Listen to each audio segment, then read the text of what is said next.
กีฬาและภาษาต่างประเทศเรียนฟรีไม่มีค่าเทอมไม่มีค่าใช้จ่ายใดๆทั้งสิ้นพร้อมสวัสดิการมากมายทั้งอุปกรณ์การเรียนชุดนักเรียนทุนการศึกษาและที่พักอาศัยมาก่อนได้สิทธิ์ก่อนสมัครได้ตั้งแต่บัดนี้เป็นต้นไปสนใจติดต่อโรงเรียนวิสุทธิวิทยากรโทร 054-217-526 หรือ 054-231-152 อิสระแห่งการเรียนรู้ดูแลบุตรลูกหลานบริการดังครอบครัวปลูกฝังคุณธรรมจริยธรรม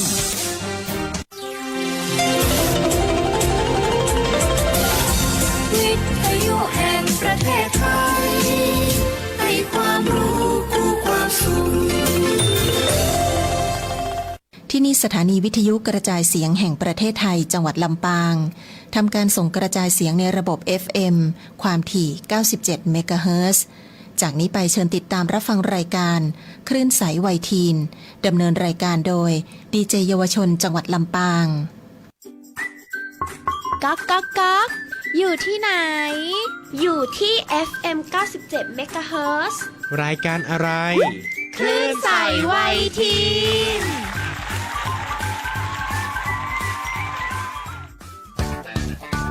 คลื่นใสวัยทีนรายการเพื่อเด็กเยาวชนและทุกคนในครอบครัวสนุกสนานสร้างพลังไปกับพวกเราดีเจคลื่นใสวัยทีนต้อนรับกันทุกวันอาทิตย์ทางสวทลำปาง FM 97 MHz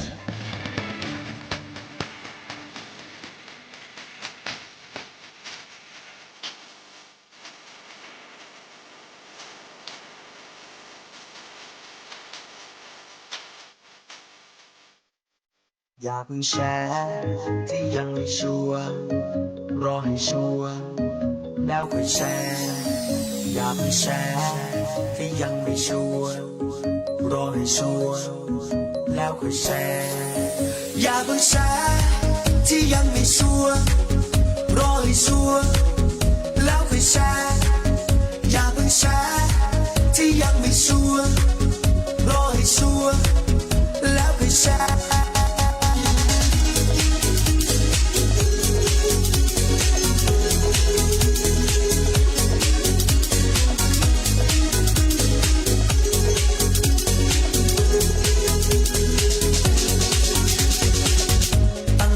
ก่อนแชร์ข่าวถ้ามันไม่จริงแล้วจะเป็นเรื่องราวทั้งเขาและคุณและใครต่อใครพากันเข้าใจผิดจนเป็นเรื่องจงเช็คที่มาของข่าวคนเขียนเป็นใครที่มาบอกเราเพจปลอมหรือเปล่าเพราะสมัยเนี่ยมันมีเยอะแยะคนมองแชร์ที่ยังไม่ชัวร์รอให้ชัวร์แล้วค่อยแชร์อย่าเพิ่งแชร์ที่ยังไม่ชัวร์รอให้ชัวร์แล้วค่อยแชร์เสพสื่ออย่างสร้างสรรค์รู้เท่าทันสถานการณ์เสพสื่อที่หลากหลายเป็นความจริงสร้างภูมิคุ้มกันอย่าเพิ่งแชร์ถ้ายังไม่ใช่ดูดีๆว่าจริงหรือไม่หากว่าชัวร์ก็แชร์ได้ถ้าเช็คแล้วจริง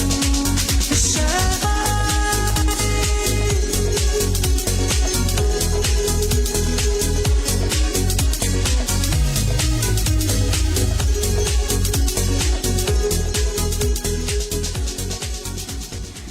สวัสดีค่ะคุณผู้ฟังทุกท่านขอต้อนรับเข้าสู่รายการคลื่นใสวัยทีนรายการเพื่อเด็กเยาวชนและครอบครัวดิฉันเด็กหญิงวิรันดาตระกูลพิทักษ์กิจค่ะสวัสดีค่ะดิฉันเด็กหญิงพฤกมลสายประเสริฐค่ะวันนี้พวกเราทั้งสองคนขอต้อนรับคุณผู้ฟังทุกท่านเข้าสู่รายการคลื่นใสวัยทีนค่ะวันนี้นะคะพวกเรามาในทีมสบายใส่ยีนเป็นการผสมผสานระหว่างความเป็นไทยกับความทันสมัยเปรียบเสมือนผู้หญิงยุคใหม่ที่งดงามทั้งวัฒนธรรมและความสามารถค่ะและเดือนมีนาคมนี้มีวันสำคัญมากๆเลยค่ะนั่นก็คือวันสตรีสากลซึ่งตรงกับวันที่8มีนาคมของทุกปีโดยปีนี้ตรงกับวันอาทิตย์ที่8มีนาคมที่จะถึงในสัปดาห์หน้านี้ค่ะวันสตรีสากลหรือ International Women's Day เป็นวันที่ผู้หญิงทั่วโลกเฉลิมฉลองความสำเร็จระลึกถึงการต่อสู้และร่วมกันสร้างอนาคตที่ผู้หญิงทุกคนมีสิทธิเท่าเทียมค่ะโดยข้อมูลจากวิกิพีเดียพบว่าจุดเริ่มต้นของวันสตรีสากลต้องย้อนกลับไปที่ปีพุทธศักราช 2451 ที่เมืองชิคาโกประเทศสหรัฐอเมริกากรรมกรสตรีในโรงงานทอผ้าต้องทำงานวันละ 12-15 ชั่วโมง แต่ได้ค่าแรงเพียงเล็กน้อยและสตรีตั้งครรภ์ยังถูกไล่ออกอีกด้วย ต่อมาภายใต้การนำของคลาร่าเซตคินได้มีการเดินขบวนเรียกร้องให้ลดเวลาทำงานเหลือวันละ 8 ชั่วโมง ให้ค่าแรงเท่าเทียม และให้สตรีมีสิทธิเลือกตั้งค่ะ และในปีคริสตศักราช 1910 ที่กรุงโคเปนเฮเกนประเทศเดนมาร์กที่ประชุมสมัชชาสตรีสังคมนิยมได้ประกาศรับรองให้วันที่ 8 มีนาคมของทุกปีเป็นวันสตรีสากลค่ะ มีคำกล่าวหนึ่งที่น่าประทับใจจากเชอร์ลีย์แซนเบิร์กที่ว่าผู้หญิงสามารถทำสิ่งอัศจรรย์ได้ถ้าพวกเราสนับสนุนซึ่งกันและกัน เพราะความเท่าเทียมไม่ได้เกิดจากคนใดคนหนึ่งแต่เกิดจากความร่วมมือของทุกคนค่ะสำหรับประเทศไทยวันที่ 8 มีนาคม พุทธศักราช 2532 ได้มีการจัดตั้งคณะกรรมการส่งเสริมและประสานงานสตรีแห่งชาติ ทุกปีจึงมีการจัดกิจกรรมเพื่อเฉลิมฉลองและรำลึกถึงการต่อสู้เพื่อความเสมอภาคยุติธรรมและสันติภาพค่ะ ในทางพระพุทธศาสนาสตรีถือเป็นหนึ่งในพุทธบริษัท 4 และมีคำเรียกที่งดงามว่าอุบาสิกา เช่น มหารัตนอุบาสิกาวิสาขา ผู้สร้างบุพาราม วัดสำคัญในสมัยพุทธกาล คำว่าอุบาสิกาแก้วหน่ออ่อน หมายถึงสตรีผู้ประดับด้วยศีล 8 และปฏิบัติตามอริยมรรคมีองค์ 8 งดงามทั้งกายวาจาใจ ในวันสตรีสากลทั่วโลกจะมีการจัดกิจกรรม การเสวนา นิทรรศการ และกิจกรรมสร้างแรงบันดาลใจ และเพื่อย้ำเตือนว่าความเท่าเทียมคือสิทธิขั้นพื้นฐานของมนุษย์ทุกคนค่ะ และผู้หญิงทุกคนมีศักยภาพที่จะสร้างสรรค์สังคมให้งดงามค่ะ และในช่วงแรกนี้พวกเราขอส่งต่อบทเพลงที่ให้กำลังใจทุกคนค่ะ กับเพลงกลางดาวของไรอัน กาญจนบัณฑิต แล้วกลับมาพบกันในช่วงต่อไปของคลื่นใสไวทีนค่ะ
ลังฟังรายการคลื่นไซส์วัยทีน รายการเพื่อเด็กเยาวชนและทุกคนในครอบครัว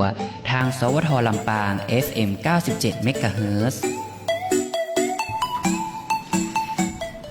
กลับมาพบกับพวกเรา 3 คนอีกครั้งนะคะ ในช่วงที่ 2 ของรายการคลื่นไซส์วัยทีนค่ะ ในช่วงนี้เราจะพาทุกคนไปรู้จักกับดอกไม้ประจำวันสตรีสากลค่ะ นั่นก็คือ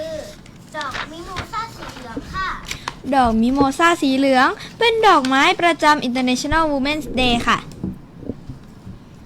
มีความหมายถึงความอ่อนโยนของผู้หญิง แต่ในความอ่อนโยนนั้นกลับซ่อนความแข็งแกร่งเอาไว้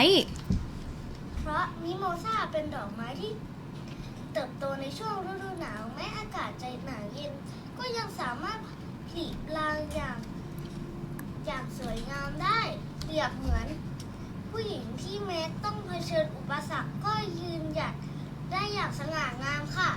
ในบางประเทศก็ใช้ดอกไม้ชนิดอื่นแทนวันสตรีสากล เช่น ดอกทิวลิป หรือดอกกุหลาบ แต่สีเหลืองของดอกมิโมซาก็เปล่งประกายอบอุ่นเหมือนแสงอาทิตย์เลยนะคะ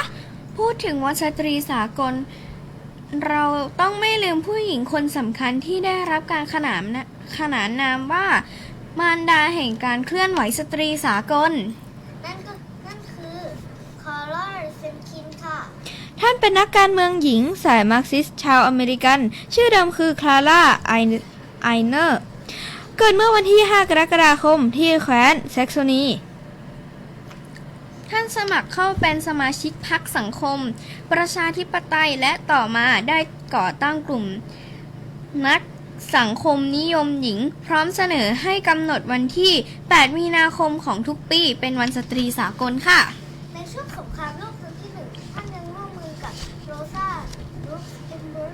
รณรงค์ต่อต้านสงครามในนามกลุ่มสปาร์ตาซิส และในปีคริสตศักราช 1933 เมื่อพรรคนาซีขึ้นสู่อำนาจภายใต้การนำของอดอล์ฟ ฮิตเลอร์ คาร่าก็ต้องลี้ภัยไปยังรัสเซีย และถึงแก่อสันกรรมในปีเดียวกันค่ะ วันสตรีสากลเป็นวันแห่งการเฉลิมฉลองความสำเร็จของผู้หญิงทั่วโลก ทั้งด้านการเมือง ด้านเศรษฐกิจ สังคม และวัฒนธรรม เป็นวันแห่งการเรียกร้องความเท่าเทียมเพื่อให้ผู้หญิงได้รับการปฏิบัติอย่างเป็นธรรมและเสมอภาค เป็นวันแห่งการสร้างความตระหนัก ถึงปัญหาที่ผู้หญิงทั่วโลกยังเผชิญอยู่ เช่น ความรุนแรงและการเลือกปฏิบัติ และที่สำคัญเป็นวันแห่งการสร้างแรงบันดาลใจให้ผู้หญิงทุกคนลุกขึ้นมาเชื่อมั่นในคุณค่าของศักยภาพของตนเองค่ะ เหมือนดอกมิโมซาสีเหลืองที่แม้จะดูเบาบาง แต่ก็เติบโตท่ามกลางความหนาวเย็นได้อย่างงดงาม และพวกเราขอเป็นกำลังใจให้ผู้หญิงทุกคนเปล่งประกายเหมือนดอกไม้สีเหลืองในฤดูหนาวค่ะ ไม่ว่าจะเป็นคุณแม่ คุณครู พี่สาว หรือน้องๆทุกคนล้วนมีค่าและความสามารถค่ะ และก่อนจากกันในช่วงที่ 2 นี้ขอมอบบทเพลงแทนความรู้สึกและกำลังใจให้ทุกคนค่ะ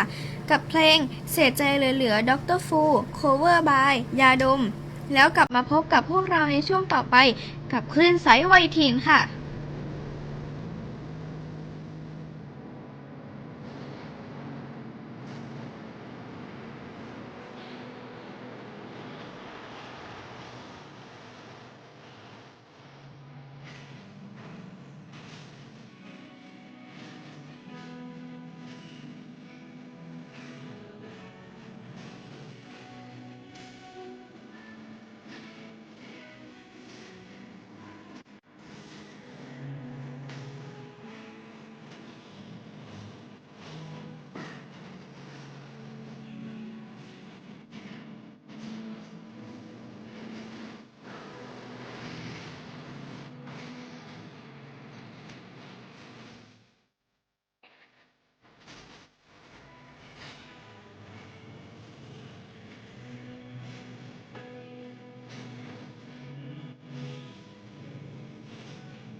พื่อนๆกำลังฟังรายการคลื่นไซส์วัยทีน รายการเพื่อเด็กเยาวชนและทุกคนในครอบครัว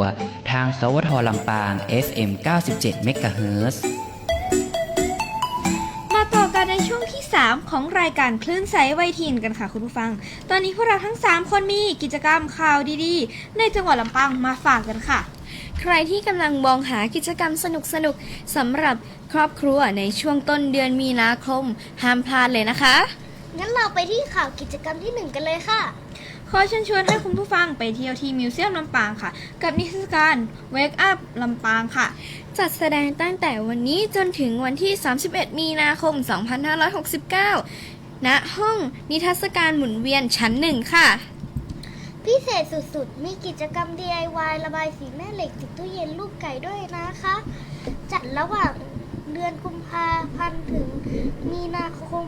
พศ 2569 หรือจนกว่าวัสดุจะหมด และที่สำคัญฟรีไม่มีค่าใช้จ่ายค่ะ รอบกิจกรรมมี 2 ช่วงเวลาคือ 9 นาฬิกาถึง 11 นาฬิกา 13 นาฬิกาถึง 15 นาฬิกา 30 นาทีค่ะ เปิดให้บริการวันอังคารถึงวันอาทิตย์ ปิดวันจันทร์ เวลา 9 นาฬิกาถึง 17 นาฬิกา ปิดระบบนิทรรศการ 16 นาฬิกา 30 นาที และปิดพักทำความสะอาด 12 นาฬิกาถึง 13 นาฬิกาค่ะ สอบถามเพิ่มเติมได้ที่โทร 054-209-855 ต่อ 10 หรือทาง Facebook มิวเซียมลำปางค่ะ ข่าวกิจกรรมของวันนี้เลยค่ะ สมาคมนักจัดรายการวิทยุกระจายเสียงนครลำปางขอเชิญชวน ร่วมงานขันโตกล้านนาเพื่อการกุศล จัดขึ้นในวันอาทิตย์ที่ 1 มีนาคม พุทธศักราช 2569 ตั้งแต่เวลา 18 นาฬิกาเป็นต้นไป สถานที่จัดงานณลานมิวเซียมลำปางอำเภอเมืองลำปางค่ะ ภายในงานจะได้สัมผัสบรรยากาศล้านนาแบบอบอุ่น ชมการแสดงศิลปะวัฒนธรรม และลิ้มรสอาหารพื้นเมืองแท้ๆเลยค่ะ พร้อมสนุกกับคอนเสิร์ตจากวงเดอะเพาะและดูตราลามี จองขันโตกราคา 2,000 บาทต่อ 1 ชุด นั่งได้ 5 ท่านค่ะ สอบถามรายละเอียดได้ที่ นายกสมาคม นางชยุตรา แสนสุยะโทร 0895531332 ฝ่ายเฮรัญยิก นางสาวสิริพร พรหมศักดิ์ โทร 0844893387 มาร่วมทำบุญอิ่มท้องอิ่มใจ และช่วยการสนับสนุนกิจกรรมดีๆของเมืองลำปางกันนะคะ ปิดท้ายด้วยข่าวจากสำนักงานพาณิชย์จังหวัดลำปางค่ะ ขอเชิญชวนเลือกซื้อสินค้าในกิจกรรมตลาดนัดพาณิชย์ครั้งที่ 52 จัดขึ้นระหว่างวันที่ 2 ถึง 4 มีนาคม พุทธศักราช 2569 เวลา 10 นาฬิกา ถึง 18 นาฬิกาค่ะ ณ บริเวณหน้าลานห้างสรรพสินค้าแมคโครลำปางค่ะ ภายในงานมีสินค้ามากมายไม่ว่าจะเป็นสินค้าเกษตรและสินค้าเกษตรแปรรูป สินค้าสมุนไพรสินค้าชุมชน อาหารและเครื่องดื่มค่ะ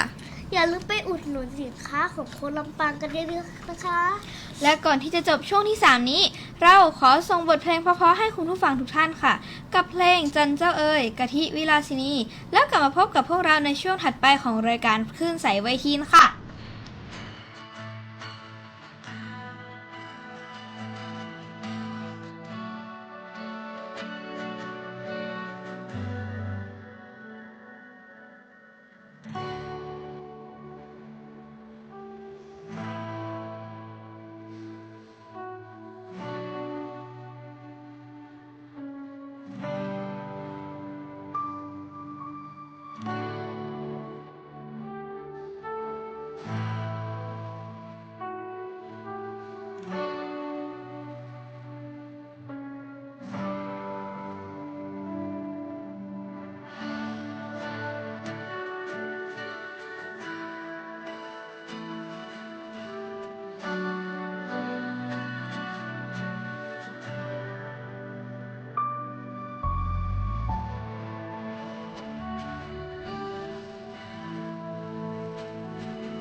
อนๆกำลังฟังรายการคลื่นไซส์วัยทีน รายการเพื่อเด็กเยาวชนและทุกคนในครอบครัว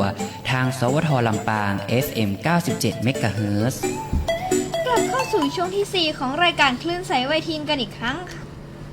รายการดีๆเพื่อเด็กเยาวชนและครอบครัวที่อยู่เป็นเพื่อนทุกบ้านในช่วงเวลานี้ค่ะดำเนินรายการโดยพวกเรา3สาววัยใสจินไอและเจ้านางช่วงนี้ถือว่าเป็นช่วงสำคัญมากๆเลยนะคะเพราะช่วงนี้คือช่วงไม่แชร์ไม่เชื่อไม่เป็นเหยื่อสื่อช่วงที่จะพาทุกคนมาเรียนรู้เท่าทันและป้องกันภัยจากโลกออนไลน์ค่ะวันนี้หัวข้อที่เรานำมาพูดคุยกันเป็นเรื่องใกล้ตัวเด็กและวัยรุ่นมากๆและบางครั้งอาจเกิดขึ้นโดยที่ผู้ใหญ่ไม่ทันสังเกตนั่นก็คือการข่มเหงรังแกทางโลกไซเบอร์หรือไซเบอร์บูลลี่อิงคือการใช้โทรศัพท์มือถือคอมพิวเตอร์หรือแพลตฟอร์มออนไลน์ต่างๆในการคุกคามรังแกใส่ร้ายและทำให้อับอายหรือทำร้ายจิตใจผู้อื่นโดยเจตนาและมักเป็นการกระทำซ้ำๆค่ะที่สำคัญคือผู้ถูกกระทำมักไม่สามารถปกป้องตัวเองได้และหลายครั้งก็ไม่รู้ด้วยซ้ำว่าใครเป็นคนทำเพราะผู้กระทำสามารถทราบตัวตนได้ค่ะช่องทางที่มักเกิดขึ้นการรังแกมีหลายรูปแบบเช่น Instant Message อีเมล SMS โซเชียลมีเดียแชทรูมลบและแม้แต่ในเกมออนไลน์ค่ะพูดง่ายๆคือถ้ามีอินเทอร์เน็ตก็มีโอกาสเกิดไซเบอร์บูลลี่ได้ค่ะจากงานวิจัยพบว่าการข่มเหงรังแกทางไซเบอร์มักเกิดขึ้นมากในช่วงมัธยมต้นซึ่งเป็นช่วงวัยที่ให้ความสำคัญกับเพื่อนและการยอมรับในสังคมโดยมีวัยรุ่นประมาณ20-40%เคยตกเป็นเหยื่อของไซเบอร์บูลลี่ค่ะซึ่งถือว่าเป็นตัวเลขที่สูงมากค่ะเด็กที่ถูกกลั่นแกล้งมักมีปัญหาเรื่องความวิตกกังวลซึมเศร้าเหงานอนไม่หลับและเห็นคุณค่าในตัวเองลดลงบางคนเริ่มเก็บตัวไม่เข้าสังคมผลการเรียนตกแต่ผู้ใหญ่ไม่ทันสังเกตเพราะเด็กกลัวถูกยึดโทรศัพท์หรือคิดว่าบอกไปก็ไม่มีใครช่วยได้หลายคนอาจสงสัยว่าทำไมต้องทำแบบนั้นแรงจูงใจส่วนใหญ่มาจากความรู้สึกอยากมีอำนาจอยากดูเจ๋งอยากให้คนกลัวหรือแม้แต่เพราะความสนุกความเบื่อหรือการแก้แค้นค่ะงานวิจัยของแนนซี่วิลลาร์ดและโรบินคาวาสกิพบว่าผู้รังแกจำนวนมากเคยเป็นเหยื่อมาก่อนและเลือกเอาคืนจนเกิดวงจรความรุนแรงต่อเนื่องรูปแบบที่พบบ่อยเช่น flamingปะทะคารมใช้คำหยาบ harassment ส่งข้อความก่อกวนซ้ำๆ denigration ใส่ร้ายป้ายสี impersonation ปลอมตัวขโมยรหัสผ่าน outing เอาความลับหรือภาพหน้าอับอายมาเผยแพร่ exclusion กีดกันออกจากกลุ่ม cyber stalking คุกคามติดตามจนหวาดกลัว sexting ส่งภาพหรือข้อความล่อแหลมทางเพศผลกระทบทางอารมณ์และจิตใจเช่นกลัววิตกกังวลโกรธเศร้ารู้สึกไร้ค่าและอาจจะพัฒนาเป็นภาวะซึมเศร้าได้ค่ะด้านพฤติกรรมก็รุนแรงไม่แพ้กันนะคะเช่นสมาธิลดลงไม่อยากไปโรงเรียนเสี่ยงใช้สารเสพติดหรือแม้กระทั่งมีความคิดทำร้ายตัวเองเพราะโลกออนไลน์ไม่เคยเปิด24ชั่วโมงและข้อมูลสามารถแพร่กระจายรวดเร็วเด็กที่ปรับตัวเข้ากับกลุ่มเพื่อนได้ยากเด็กที่ใช้โซเชียลมีเดียบ่อยหรือกลุ่ม LGBTQ มักตกเป็นเป้าของการคุกคามทางออนไลน์ค่ะสิ่งที่สำคัญที่สุดคืออย่างเงียบเก็บหลักฐานหน้าจอบล็อกและรายงานบัญชีบอกผู้ปกครองหรือครูที่ไว้ใจได้ในระดับโรงเรียนควรมีนโยบายชัดเจนมีระบบรายงานเหตุและสอนเรื่องการใช้อินเทอร์เน็ตอย่างปลอดภัยส่วนนักจิตวิทยาการปรึกษาจะช่วยฟื้นฟูเหยื่อและช่วยพัฒนาทักษะควบคุมอารมณ์ในผู้กระทำเพื่อหยุดวงจรความรุนแรงค่ะก่อนจะพิมพ์อะไรลงไปในโลกออนไลน์ต้องถามตัวเองก่อนว่าถ้าเป็นเราจะรู้สึกยังไงคำพูดหนึ่งประโยคอาจติดอยู่ในใจของใครไปทั้งชีวิตและถ้าวันนี้ใครกำลังตกเป็นเหยื่อจำไว้นะคะคุณไม่ได้อยู่คนเดียวกล้าหาญที่จะขอความช่วยเหลือเพราะการเงียบไม่ได้ทำให้เป็นปัญหาหายไปค่ะ และเพื่อเป็นกำลังใจให้กับทุกคนเราขอปิดท้ายช่วงนี้ด้วยบทเพลงตัวแทนของใครแล้วพบกันใหม่ในช่วงสุดท้ายค่ะนี่คือรายการคลื่นไซด์ไวทีนกับช่วงไม่แชร์ไม่เชื่อไม่เป็นเหยื่อสื่อค่ะ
พี่น้องทุกคนยาเสพติดเข้ามาใกล้ตัวเราทุกทีเพื่อความปลอดภัยของลูกหลานและครอบครัวจำไว้ให้มั่นไม่เสพไม่ค้าไม่บ้าและไม่ติดคุก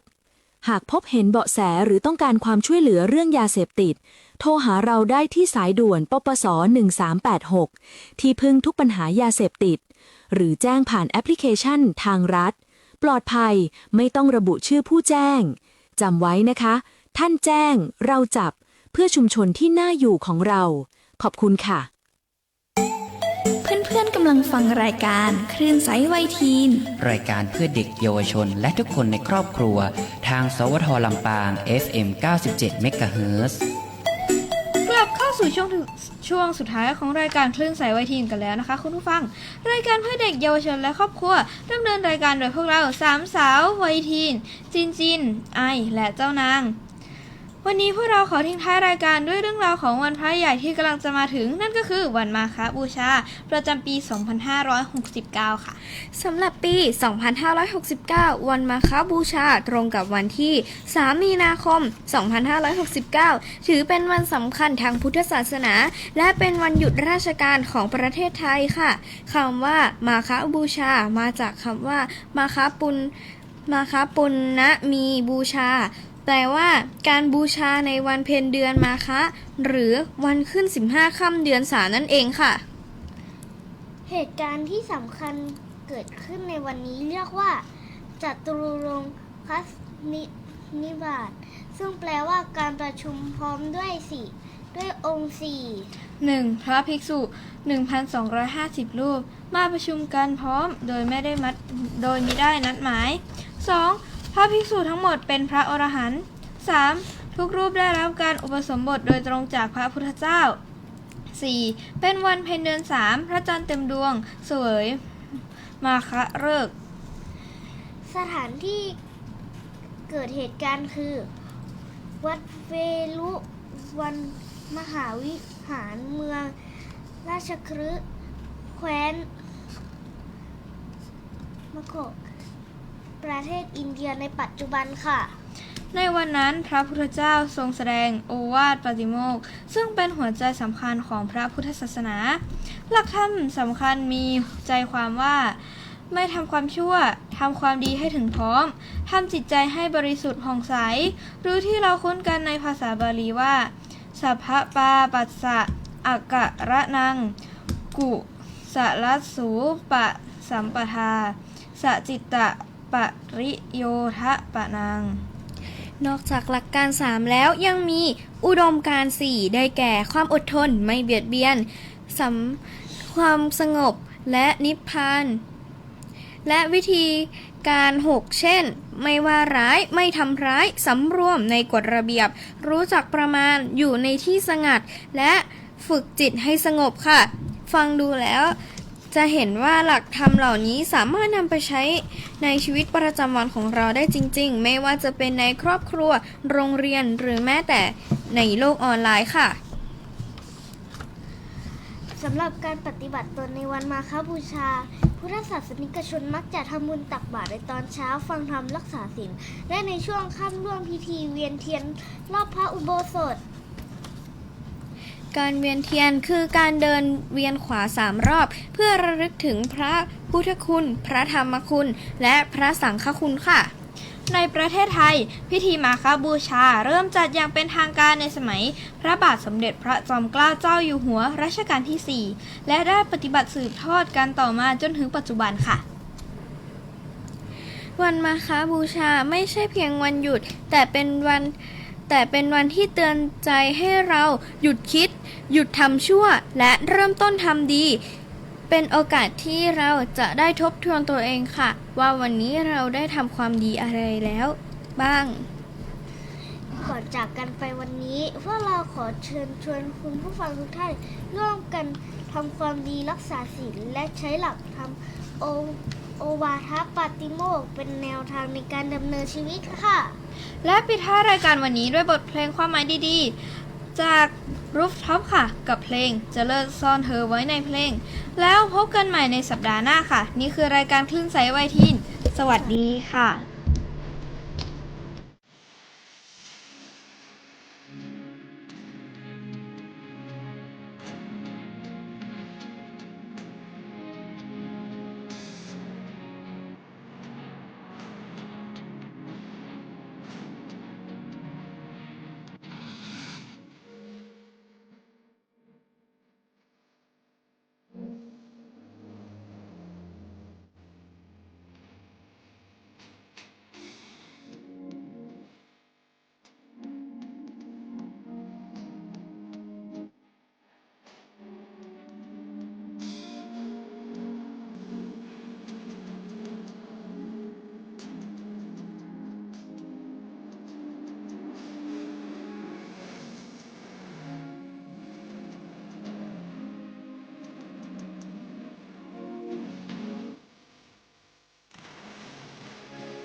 ช้างไทย 13 มีนาคม